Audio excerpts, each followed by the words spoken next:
La Iglesia en el tramo final. Punto 6. Evidencias del derramamiento. ¿Qué queremos decir con este título? ¿Se acuerdan que veníamos hablando de la profecía de Joel? Sí. Veníamos meditando acerca de esa profecía que tuvo un cumplimiento parcial en la historia, cuando repasábamos Hechos, Pentecostés. ¿Se acuerdan el discurso de Pedro? Esto no es otra cosa que lo que dijo el profeta Joel.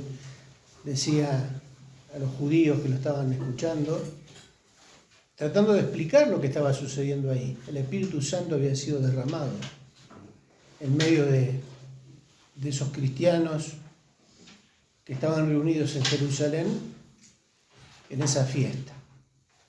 A partir de ahí veíamos que la iglesia formalmente es inaugurada, empiezan a crecer, la gente comienza a escuchar el Evangelio, las conversiones empiezan a ser masivas, se convertían de a cientos, de a miles.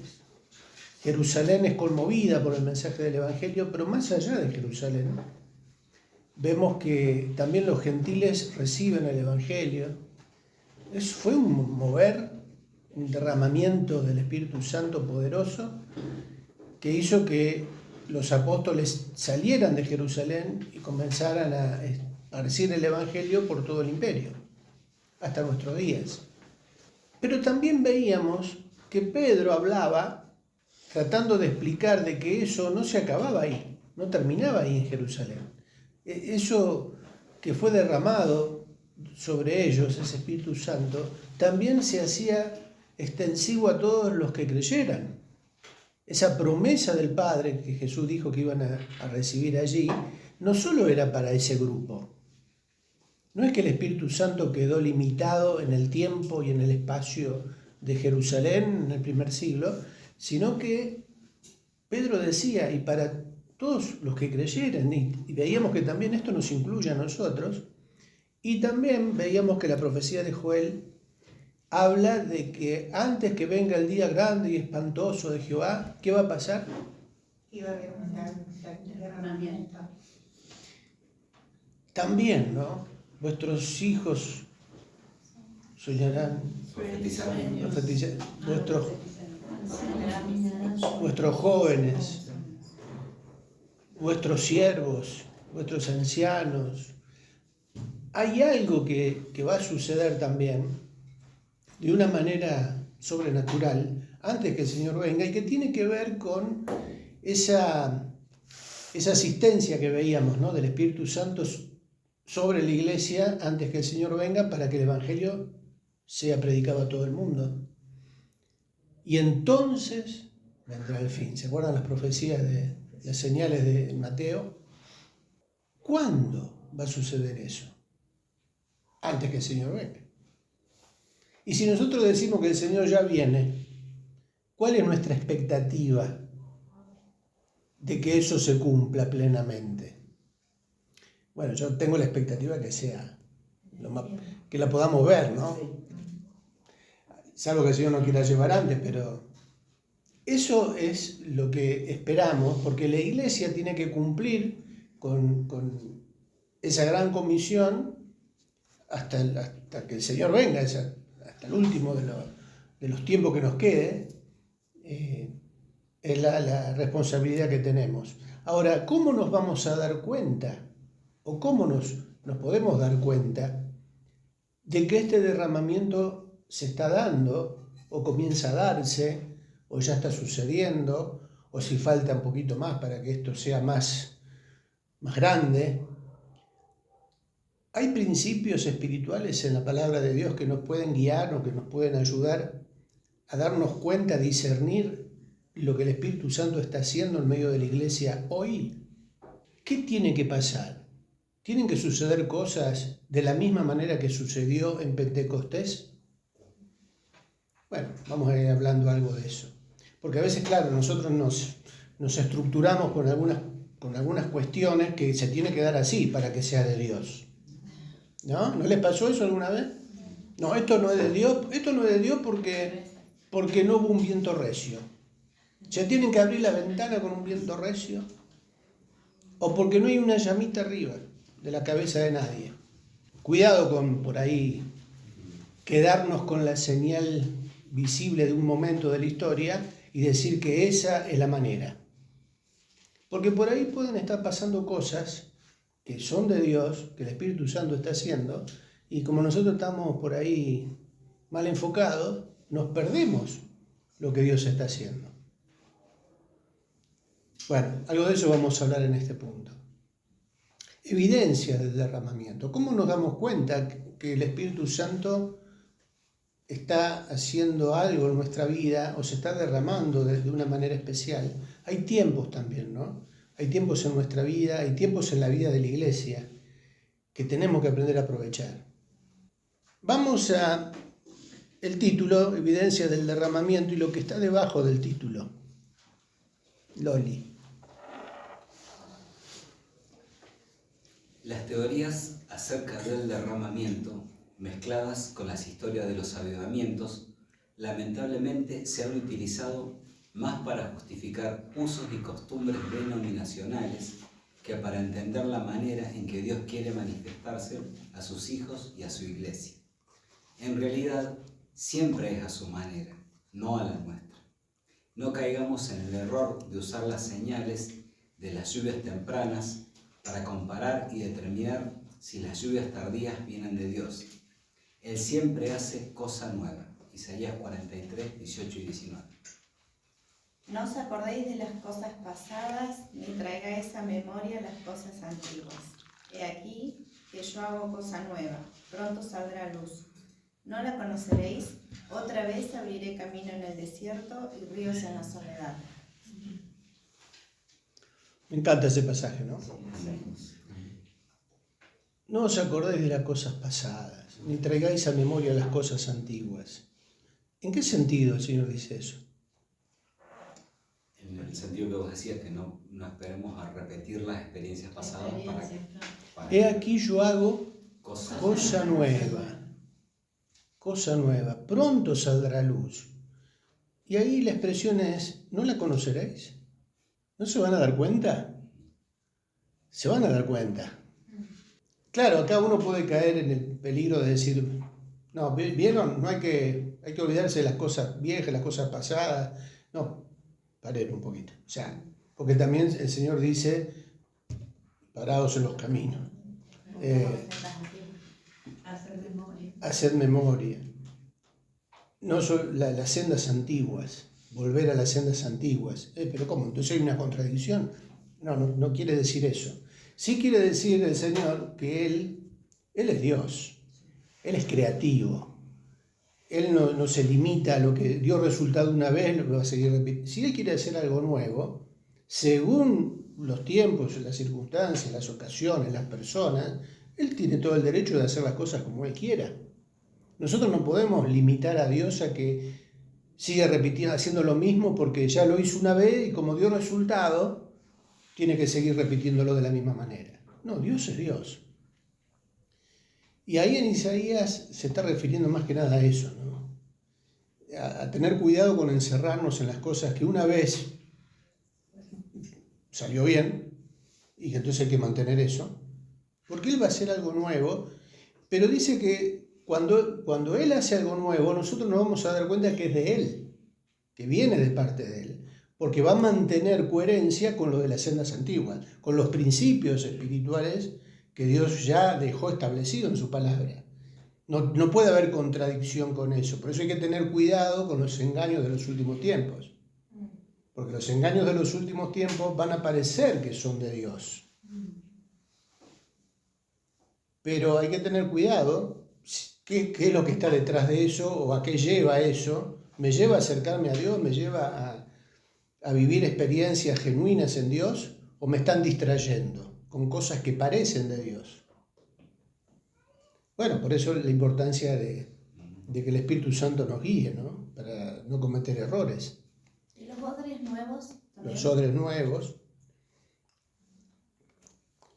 odres nuevos son necesarios para que el vino nuevo ingrese. Si somos odres viejos, corremos el riesgo de que no estemos en condiciones de recibir lo nuevo de Dios, porque se va a arruinar el odre, porque no va a resistir la fermentación del vino nuevo. ¿Saben lo que es el odre? ¿Se acuerdan lo que es un odre? La bota de cuero. A veces uno por ahí se confundía con un tonel, ¿cómo se llama? Un barril, pero no es madera, es cuero. El odre era de cuero, era como el estómago de un animal que se lo cocía, se lo sacaba, se lo cocía, se le aprovechaba la forma para cargarlo con el vino nuevo. Entonces el cuero nuevo iba a resistir la fermentación, pero si era algo viejo, que ya se había estirado, que ya se había agrandado, corría el riesgo de romperse con el nuevo. Por eso cuando hablamos de esta ilustración o de esta imagen, nos referimos a eso, ¿no? Al peligro, al riesgo de no estar en condiciones de recibir lo nuevo, porque nos quedamos con las viejas estructuras o nos aferramos de lo que ya dio resultado una vez y para nosotros tiene que seguir así, repitiéndose así.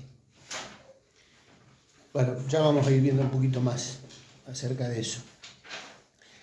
Por eso decimos que los detalles, la forma, los contextos cambian, pero Dios nunca va a contradecir los principios espirituales que estableció en su palabra.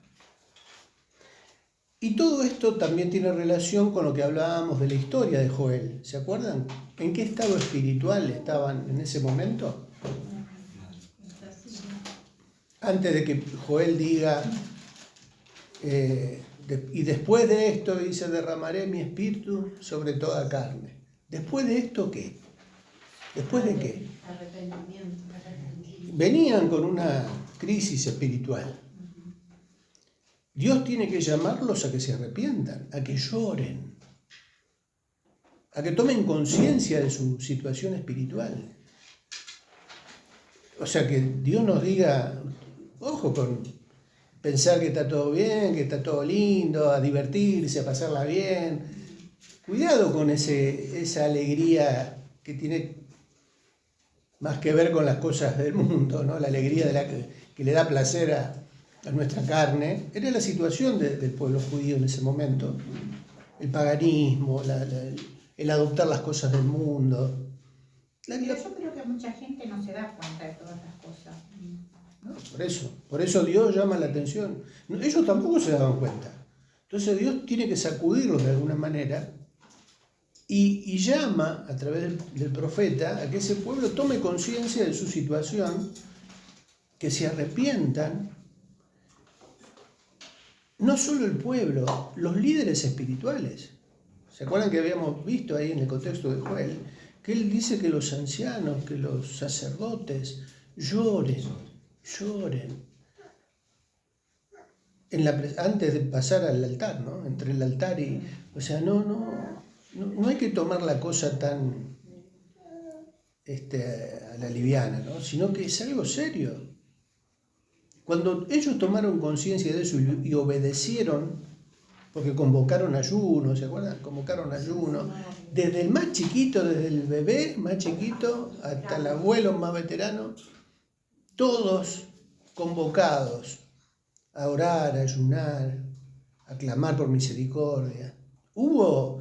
Yo digo que esto es un ejemplo de lo que es un avivamiento. Eso fue un avivamiento genuino. Cuando hablamos de avivamiento, a veces asociamos el avivamiento a explosión ¿no? Crecimiento y milagros y un mover así. Pero para que eso suceda, antes tuvo que suceder un quebrantamiento. Después de esto, dice Joel, ¿después de qué?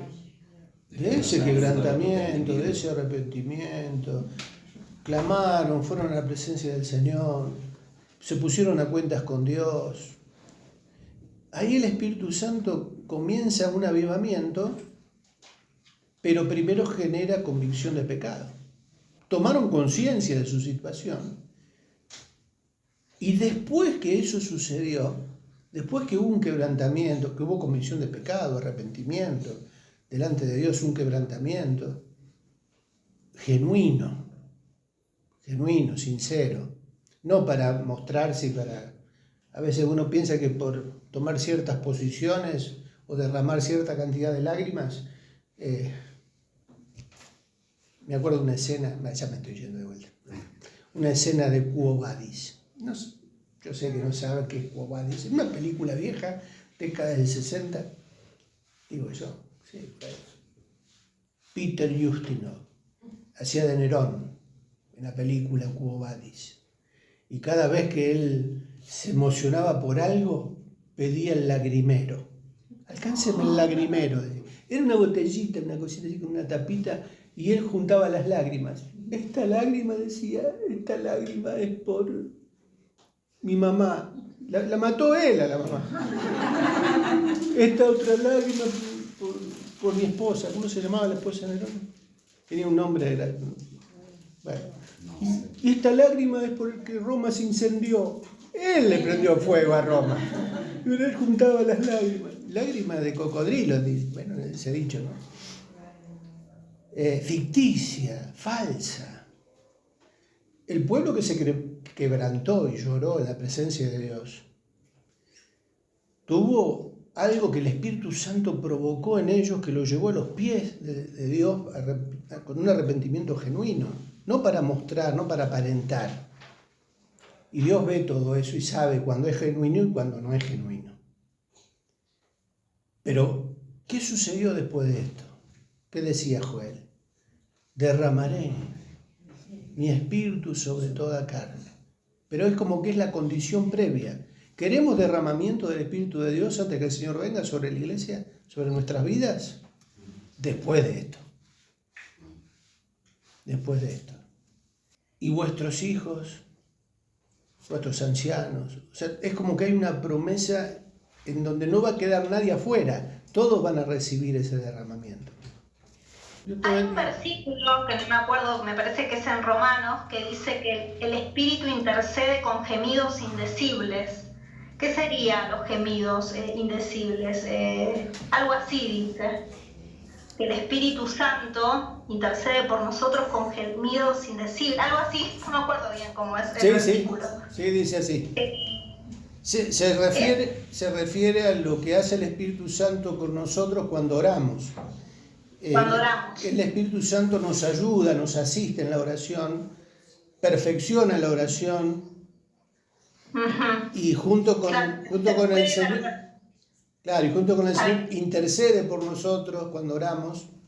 Tiene que ver con esa asistencia del Espíritu Santo.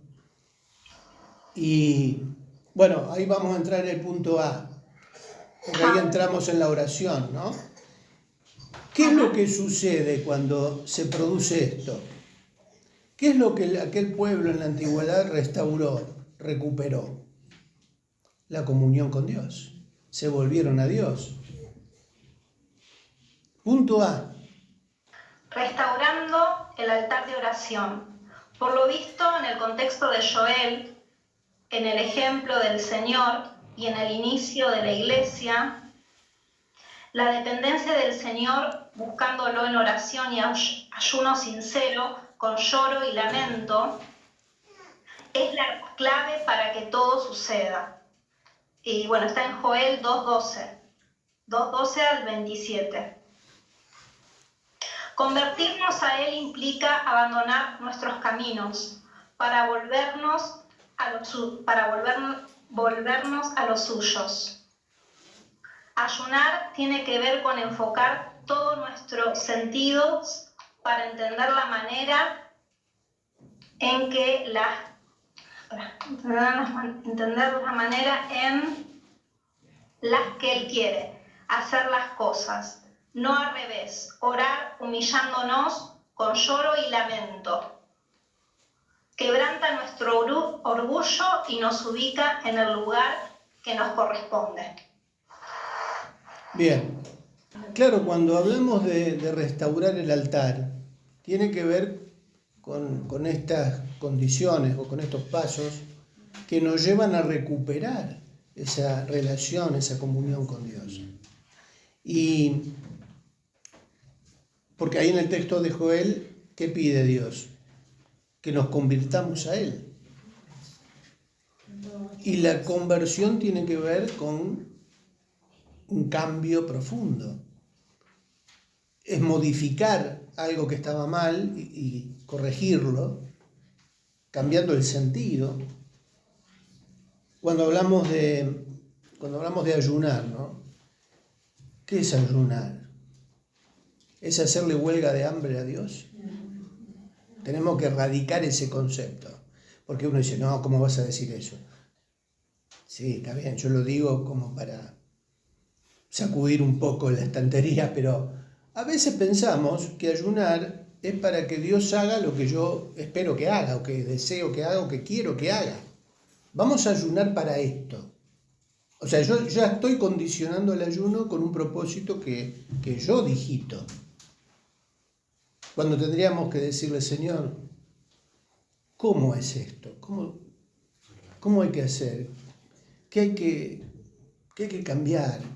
¿Cuál es la palabra? ¿Cuál es tu guía? ¿Cuál es la manera correcta? O sea, es cambiar la actitud. Cuando hablamos de ese espíritu que se humilla, ¿no? Lo que decíamos recién, una humillación genuina. Señor, reconozco que tú eres Dios, tú eres el soberano. No hay nada en mí que merezca nada. No tengo derecho de exigir ni de cuestionar. Y cuando yo me humillo, o cuando en la antigüedad alguien se humillaba, o se ponía de rodillas, o inclinaba la cabeza, o levantaba las manos, tenía un sentido eso. Cuando alguien eso lo hacía delante de un hombre, no delante de Dios, ¿no? Delante de un rey o de un amo. Porque los reyes y los amos exigían ese tipo de posturas, ¿no? De reverencias. El levantar las manos, el agachar la cabeza, el cerrar los ojos delante de alguien, nos pone indefensos. Yo no sé lo que va a pasar cuando hago esto. Porque por ahí resulta que el rey se le antojó agarrar la espada y cortarme la cabeza y yo no me voy a enterar hasta que... No te vayas tampoco. ¿Se entiende la imagen? El humillarse es postrarse delante de alguien que tiene autoridad sobre mí y que él puede hacer lo que él quiera conmigo. Yo me puedo arrodillar o adoptar una postura física, pero si mi corazón no está humillado, no sirve de nada.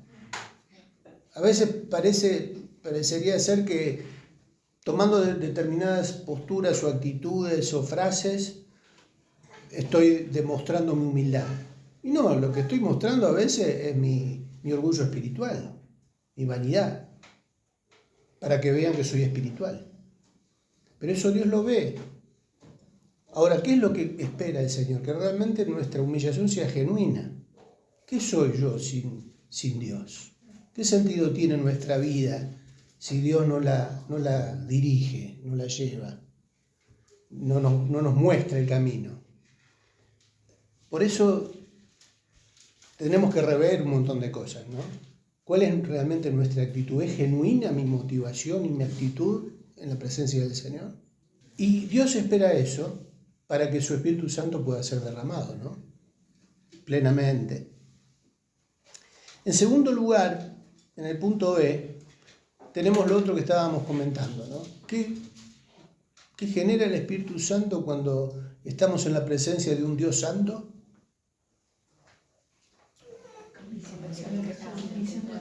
Me viene a la mente Isaías, ¿no? Cuando Isaías toma conciencia de que estaba delante de Dios, ¿no? Cuando se dio cuenta que Dios estaba hablando con él y que lo llama, ¿cuál fue la expresión de Isaías? ¿Se acuerdan? ¡Ay de mí que soy muerto! Porque siendo yo de labios inmundos, ¿qué pasó? Mis ojos han visto al Rey, mis ojos han visto a Dios. Ya estoy liquidado. Esta es mi condición. Inmundo, soy de labios inmundos. No soy digno de estar delante de Dios. Chao, acá terminé. Yo a veces pienso que conmigo Dios no tiene una revelación así porque seguramente quedó seco ahí, ¿no? Pero digo, ¿no es convicción de pecado eso? Lidia, punto 2b. Convicción de pecado.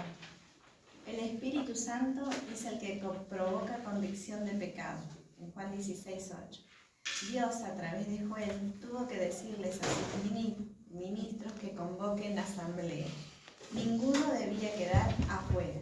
Y el motivo principal es pedir perdón. Cuando tomamos conciencia de nuestra condición y nos vaciamos de lo nuestro, Dios nos llena con lo suyo. Va a ser notable cómo en los últimos tiempos el Espíritu Santo va a manifestarse en los creyentes que lo buscan y también convencerá al mundo de pecado, no solo para que tomen conciencia de su situación, sino para que busquen a Cristo como su Salvador. Juan 16:8. Lo tengo acá. Bueno, Y cuando Él venga, convencerá al mundo de su error. bien. ¿Otra versión? Cuando Él venga, convencerá al mundo de pecado, de justicia y de juicio. En síntesis, ¿qué hace el Espíritu Santo? Convencer. ¿Convence de qué? De pecado. De lo que está mal, ¿no? El Espíritu Santo es. ¿Hay otra versión por ahí? ¿Qué sucede cuando experimentamos la convicción de pecado provocada por el Espíritu Santo? ¿Cómo nos sentimos? Contristado. Quebrantados. Lo que sintió Isaías. Vergüenza. ¿Qué más? Dolor. ¿Qué más? Un quebranto. Quebranto. ¿Qué más? Nos humilla. Entristecido, Tristes. sin maldición, sin fuerza. A veces con bronca. ¿Nunca les pasó de darse cuenta de que pecaron ofendiendo a Dios, ofendiendo a un hermano y enojarse consigo mismo? Pero yo digo, pero si seré pavo, ¿cómo? ¿Por qué? ¿Cómo? Claro, es como que el Espíritu Santo también nos hace entender, esa convicción tiene que ver con algo que nos hace tomar conciencia. Pero te me da ganas de agarrar algo y pegarnos con algo. Nos hace ver el error. Nos hace, claro. ¿Vieron todas las cosas que pasan? Cuando el Espíritu Santo genera esa convicción de pecado, no es solamente una convicción racional, lo que ustedes dijeron, ¿no? Un quebrantamiento, el humillarnos, el de ubicarnos en el lugar que realmente tenemos, ¿no? Porque a veces nos creemos que somos muy espirituales o muy conocedores de la Biblia, muy, experimentados en los caminos del Señor, pero el que piensa estar firme. Y yo sé que estamos hablando de las evidencias del derramamiento en los últimos tiempos, ¿no? O en estos tiempos especiales. Porque también es algo que estamos viendo quizás de a poquito, pero hay un fenómeno que se está dando, yo lo estoy viendo en los chicos, en los adolescentes, en los jóvenes, en gente también, gente grande, que está viniendo, gente nueva, que está viniendo porque hay algo que lo está atrayendo a conocer a Dios, hay algo que Dios está haciendo, está provocando en la vida de las personas, que no es tanto por la habilidad de los predicadores o de los líderes o de cómo se predica o de qué técnicas se usan. Es como que el Espíritu Santo, aquellos que están llamados para vida eterna, ya empieza a hacer un trabajo de esto, de convicción de pecado. Yo creo que lo hizo siempre con cada uno de nosotros, pero nosotros no nos damos cuenta. Yo pensaba que yo conocía al Señor o me entregué al Señor el 31 de julio de 1976, un sábado después de una película que se pasó en la iglesia. levanté la mano y dijo, yo quiero recibir a Cristo. No me olvido más, tengo esa fecha ahí, en qué momento fue, en qué parte de la iglesia estaba sentado. Pero después me di cuenta que ahí yo no conocía al Señor. Yo ya lo venía conociendo y no me daba cuenta. No sé si me logro explicar. Porque después, atando cabos y viendo cómo fue mi vida, cómo se fue dando, hasta que yo la primaria la hice en una escuela cristiana evangélica. Ahí recibí como regalo mi primer Nuevo Testamento de los Gedeones, siendo un niño. Y yo lo empecé a leer, o sea, me sentía atraído a las cosas de Dios. Pero después seguí creciendo con mis amigotes, con esto, con la calle, y es como que uno se va apartando, pero después en algún momento algo me vuelve a atraer. Y después se fueron dando cosas que yo después me doy cuenta y me voy enterando de cosas que me hacen ver que Dios estuvo trabajando conmigo, me estuvo preparando para que lo pudiera conocer. Cuando un día me entero, cuando voy a la iglesia, los primeros días que iba a la iglesia me encuentro con un hermano allí que ya partió, no hace mucho tiempo, Don Bulfo. Y me acuerdo que estaba en la puerta y él me dice, ¿vos sos hijo de Norma? Le digo, sí. Dice, yo a tu mamá la conozco de jovencita, dice, y un día yo me acuerdo que ella vino, se cruzó de vereda, iba caminando por el frente de la iglesia, se cruzó de vereda, y yo estaba en la puerta y ella me pide si podía orar por vos. No me diga, me dice, sí, vos eras un bebé de brazos, recién habías nacido. Ese fue el culto de mi presentación, digo yo. Vieron que ahora hablamos por presentando a los chicos al Señor. No fue en una reunión de iglesia, no fue un culto especial, no fue después de participar de la Santa Cena, no fue algo público. En la vereda. Don Bulfo oró por mí en la vereda, en la puerta de la iglesia, cuando yo era un bebé. Y yo me enteré después que acepté a Cristo, ¿no? Después que ya siendo miembro de la iglesia, un jovencito, cuando me contó eso, hasta el día de hoy no me lo olvido. Por eso yo sé la importancia que tiene presentar a los niños al Señor. Porque uno no sabe en qué momento toda esa historia cierra y se acomoda. Pero ya el Señor nos comenzó a tratar desde el vientre de nuestra madre, ¿no? Nos conoce desde ahí. Digo, volviendo, no sé por dónde dejé. Pero estamos en el punto de la convicción de pecado. A veces uno piensa que nuestra relación con Dios o que nuestra comunión con Él empezó en una determinada fecha o cuando vinimos a la iglesia, pero si algo nos atrajo a venir a alguna reunión, por algo fue, algo nos atrajo. No es solamente una persona que nos invitó, hay algo que ya previamente el Espíritu Santo viene generando en nosotros y nos va haciendo tomar conciencia que necesitamos un Salvador. Después lo otro son detalles.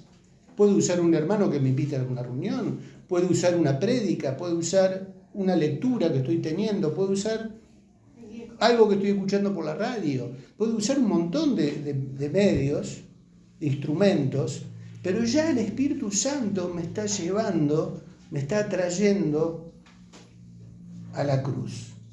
Por eso el magnetismo que tiene una cruz de madera. ¿La madera tiene poder magnético, naturalmente hablando? Pero la cruz sí, la cruz de Cristo tiene una atracción que nos va acomodando, nos viene trayendo, no nos damos cuenta. Hay algo que nos viene seduciendo, en el buen sentido, la seducción del amor de Dios. No la seducción del enemigo, sino la seducción del amor de Dios que nos viene preparando y generando la necesidad de humillarme delante de Él y reconocerme pecador y que necesito un Salvador. No fue el 31 de julio del 76, Ese día fue blanquearlo quizás públicamente o abiertamente, pero ya la convicción de pecado viene trabajando en la vida de aquellos que van a entregarse al Señor. Bueno, yo creo que eso está pasando. Y nosotros no nos damos cuenta, o nos damos cuenta después. Pero en los últimos tiempos esto se va a acrecentar. La gente va a venir, se va a sentir atraída a Dios y a conocerlo sin que nosotros organicemos campañas evangelísticas o que hagamos eventos para atraer gente. Es como que algo va a hacer que las congregaciones se llenen de gente que vienen a buscar de Dios. También por otro lado el enemigo va a intentar lo contrario, ¿no? Pero cuando esto se manifieste antes que el Señor venga, creo que tiene que ver con esto, con esta evidencia de que el Espíritu Santo está haciendo un trabajo grande en medio nuestro.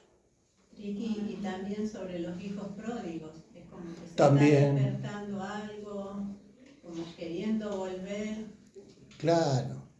Familias cristianas que experimentaron el dolor de tener a alguien que se vuelva al mundo, habiendo conocido de Dios.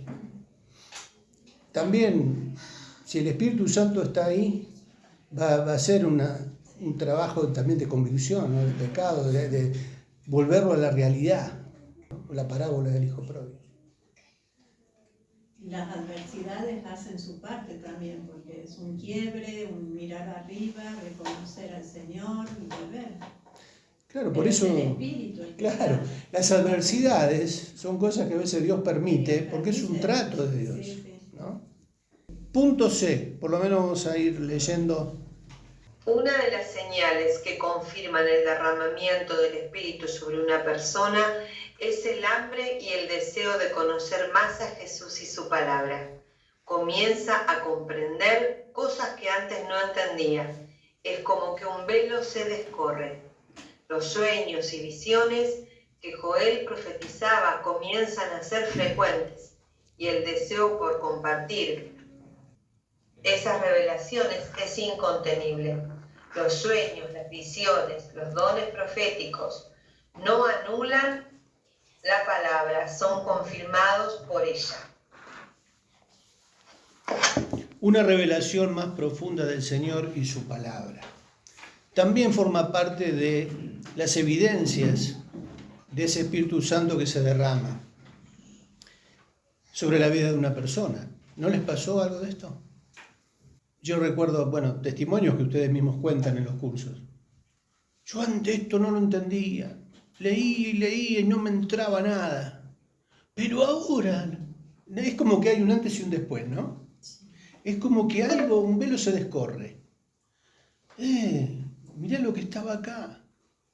Y cuando uno descubre esa cosa que el Espíritu Santo nos enseña, ¿no? En su palabra, ¿qué hacemos? Es como que nos empuja más a leer cada día un poquito más. Exacto. Por un lado eso, yo quiero más de esto. Y cuando entendemos eso, comprendemos eso, ¿qué hacemos? Lo compartimos. No compartimos, o sea, es como esto, se lo tengo que contar a alguien. Mirá lo que aprendí, mirá lo que me enseñó Dios. Bueno, cuando uno tiene ese tipo de reacción, seguramente también se está perfilando algún don por ahí, ¿no? En la enseñanza, en la predicación. No ve la hora de contárselo a alguien. ¿Por qué? Porque fue lo mismo que sucedió en Pentecostés, ¿o no? ¿No sucedió eso en Pentecostés? Cuando el Espíritu Santo descendió, ¿qué sucedió? Un viento recio, la llama de fuego sobre la cabeza de los que estaban allí reunidos. ¿Qué más? Después de eso, ¿qué más? Hablaba de maravillas. Sus bocas fueron abiertas y hablaban en idiomas desconocidos, una señal sobrenatural. ¿Para qué? Para que todos entendieran. Para anunciar las maravillas de Dios. Estaban predicándole el Evangelio a todas las personas que estaban ahí. Estaban hablando sobre lo que Dios estaba haciendo con ellos, había hecho con ellos. Es algo incontenible, no se puede dejar de decir, de contar, de alguna manera o de otra. una señal, una evidencia del Espíritu Santo. Eso que pasó en Jerusalén, en la fiesta de Pentecostés, ¿cesó en la historia? ¿Se terminó ahí? Sigue sucediendo. Lo que pasa es que, como decíamos al principio, a veces nos estructuramos tanto que pensamos que si es del Espíritu Santo, tiene que ser en lengua desconocida. ¿No? Yo deseo que eso suceda, que Dios pueda derramar ese don en medio nuestro y que pueda haber palabra en lengua, profecía en lengua, con interpretación de lengua, con que edifique a la iglesia. Yo no niego eso, yo deseo eso, que eso suceda y se manifieste entre nosotros. Cada tanto sucede algo así. Pero acá nos estamos refiriendo a otra cosa. Es algo que viene del Espíritu Santo de Dios y que nos impulsa a abrir la boca para compartir eso que recibimos de una manera sobrenatural. Quizás antes nunca nos hubiéramos imaginado que ese tipo de palabras o de mensajes salieran de nuestra boca. Sin embargo, ¿qué pasó que ahora cuento? Que no tengo vergüenza. ¿Tuvieron vergüenza en Pentecostés de contarle al mundo? ¿Que los tomaran por borrachos? ¿Por locos? No se hicieron ningún problema. Había algo más fuerte que los llevaba a hacer eso. Tanto que lo que veían algunos, que no querían saber nada con eso, aunque sea para hablar mal, pero algo había pasado, no podían negar que eso estaba sucediendo. Lo mismo va a pasar, lo mismo está pasando en este momento. A veces, por eso digo, a veces no nos damos cuenta de esas evidencias, esas primeras gotas de ese derramamiento del Espíritu Santo, que está haciendo que nuestros niños en la escuela bíblica, lo comentábamos la otra vez, ¿no? En la escuela bíblica, comiencen a tener convicción de pecado. Los niños se están dando cuenta de qué es lo que viene de Dios y qué es lo que no es de Dios. Ya están teniendo otro tipo de reacciones, de conductas. Es lo que me decían ayer una charla, me contaban que, no sé qué, uno de estos sábados, en la escuela bíblica, dice que los que venían llorando eran los maestros. Después cuando se juntaban para terminar, había maestros que venían tocados por el Señor, por los niños. Pero ¿no son pequeñas señales que se están dando? Algo está pasando. Jóvenes con convicción de pecado, que se arrepienten y que se vuelven al Señor. Y también personas ya grandes que es como que están más sensibles, ¿no? Que ya cambiaron su postura de odre viejo y que están tomando conciencia que hay algo que uno pensaba que ya estaba concluido en su vida, que ya Dios no puede hacer nada conmigo. A veces no tan viejos, a veces hay jóvenes que... No, ¿qué puede hacer Dios conmigo? No, o yo ya esto ya lo viví. Ese tipo de comentarios nos transforman en odres viejos, ¿no? No, yo ya tengo tantos años en el Señor, yo ya vi todo. ¿Qué de nuevo puede haber? ¿No escuchamos o alguna vez no dijimos eso o con esa manera? ¿No nos estamos cerrando así a que el Espíritu Santo se derrame en medio nuestro? Nosotros mismos nos transformamos en bloques o en esa estructura que impide que Dios pueda hacer algo con nosotros. Sin embargo, personas que tenían ese tipo de reflexiones o de definiciones de sí mismos, se están dando cuenta que no, que estaban equivocados. Eso también está bueno. Está bueno que uno tome conciencia, esa convicción de pecado también nos hace entender nuestras equivocaciones, ¿no? Nuestra manera de ver la vida. No, Dios, yo voy a hacer cosa nueva, no se cierren, yo voy a hacer cosa nueva. Pronto saldrá luz. Y se van a dar cuenta, se van a entender. Bueno, uno anhela que suceda eso, ¿no? Que en este tiempo podamos ser sensibles a esas evidencias, aunque sean por ahí imperceptibles todavía, Pero hay algo que Dios está haciendo. Nos está cambiando, nos está humillando, nos está haciendo tomar conciencia de lo que realmente somos delante de Él. Y cuando nosotros nos dejemos tratar por Dios,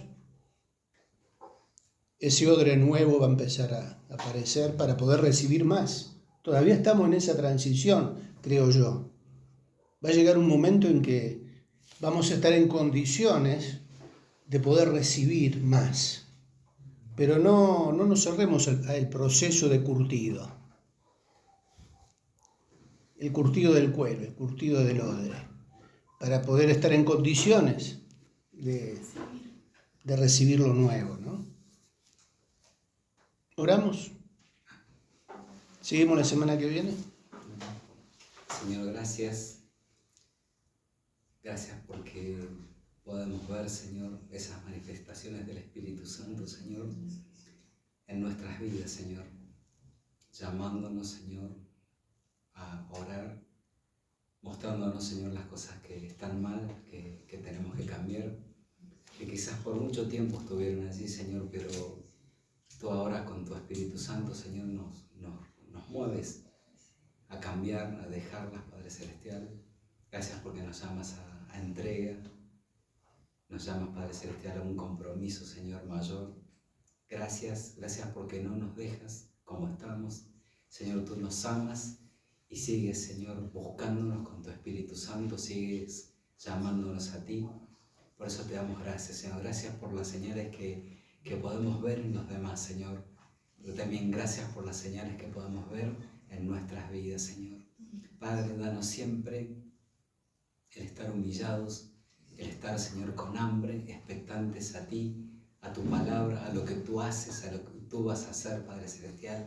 Gracias, Señor, gracias porque creemos que estamos en ese tramo final, Señor, donde tú pronto has de venir a buscar a tu iglesia, Señor.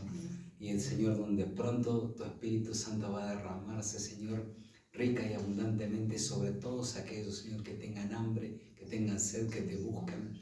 Padre Celestial, anhelamos verlo, anhelamos vivirlo, Señor, anhelamos ser participantes, Señor, directos de ese mover. Señor, gracias por llamarnos a ti, gracias por abrir nuestros ojos, Señor, abrir nuestro entendimiento, Padre, por traernos, Señor, a ti, Señor, a rendirnos. Padre, en el nombre del Señor Jesús damos gracias, Señor. Padre, y recordamos a Roberto, oramos por él, Señor, te pedimos que, Señor, tu mano de sanidad pueda estar sobre su vida, ordenando, Padre Celestial, todo lo que está, Señor, mal. Padre, vuelve a restituir, Señor, la presión arterial, que vuelva a los valores normales, Señor, y sobre todas las cosas trae paz a su mente, a su corazón, a María Julia, a María Luisa también, Padre Celestial, en el nombre de Jesús. Los cubrimos, Padre Celestial, en oración, los encomendamos en tus manos. Padre, despídenos con tu paz, Señor, y te damos gracias por estos tiempos hermosos que podamos pasar delante de ti, Señor, aprendiendo de ti, de tu palabra. Padre, despídenos con tu paz. En el nombre del Señor Jesús te lo pedimos. Amén. Amén.